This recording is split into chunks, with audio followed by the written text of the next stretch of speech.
Okay, I'm super excited about this one. So this is Devil May Cry 4. Now, a lot of people fucking hate this game and it's a total bummer, but I gotta be honest, I got a little bit of an agenda with this one.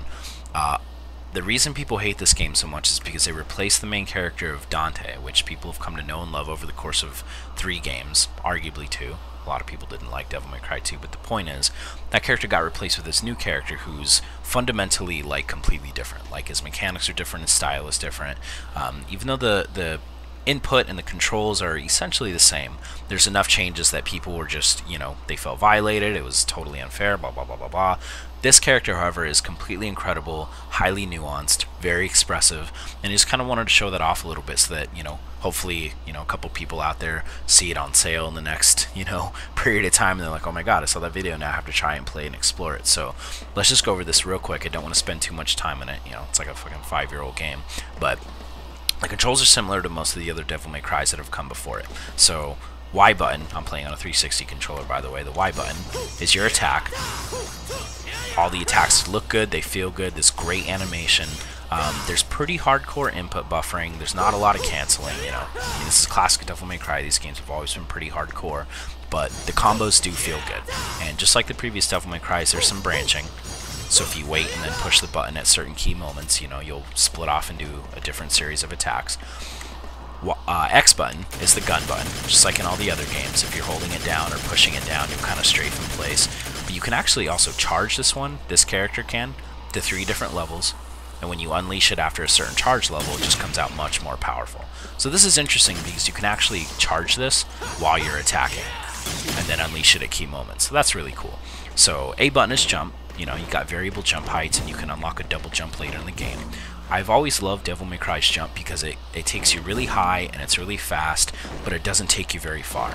So you can use it as a defense measure, but it's not going to completely remove you from the fight, and I think that's really important. So the B button, this is where this character starts to get really fascinating. So if you're not locked on, by the way, you hit the right bumper to lock onto something if there's actually an enemy in front of you, you'll do the classic auto lock on as long as you're holding it down. But if you're not locked on and you push the B button, this is called the Devil Arm. You'll grab the enemy and you'll perform a contextual grab. So if it's the basic like puppet enemies, you'll lift them into the air above you, slam them into the ground, does a lot of damage, and it's really satisfying.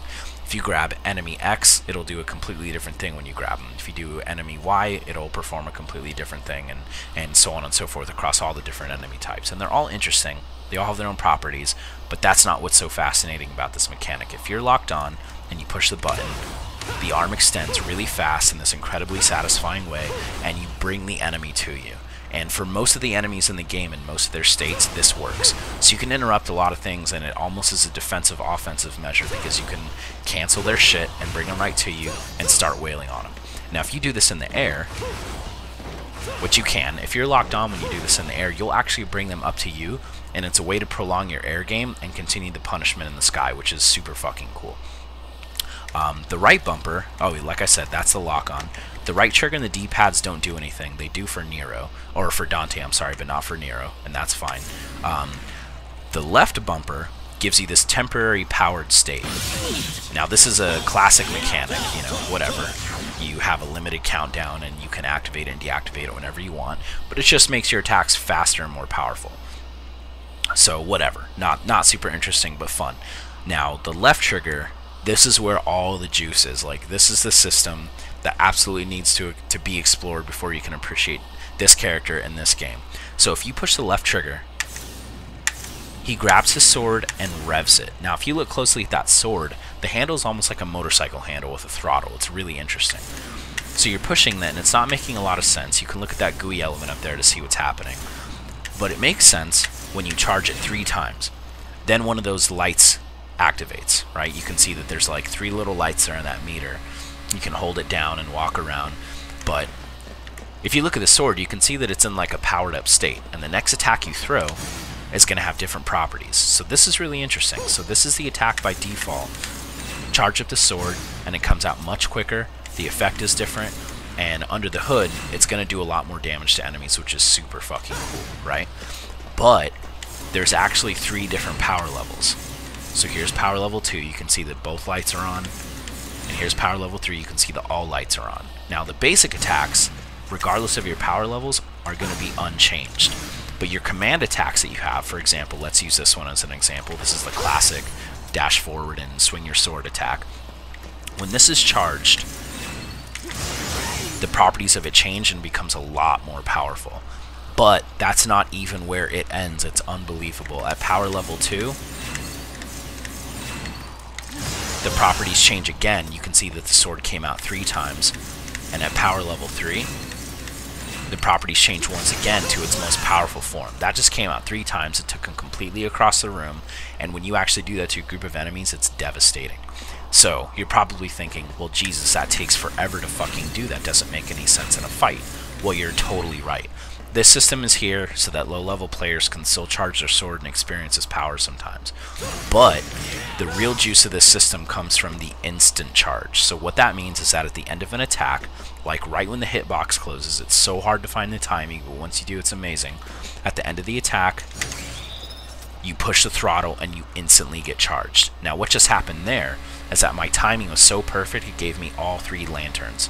Those lights to indicate the power levels are called lanterns, sorry. But it gave me all 3 lights. So you can do the timing, you know, less good and just get 1 power level.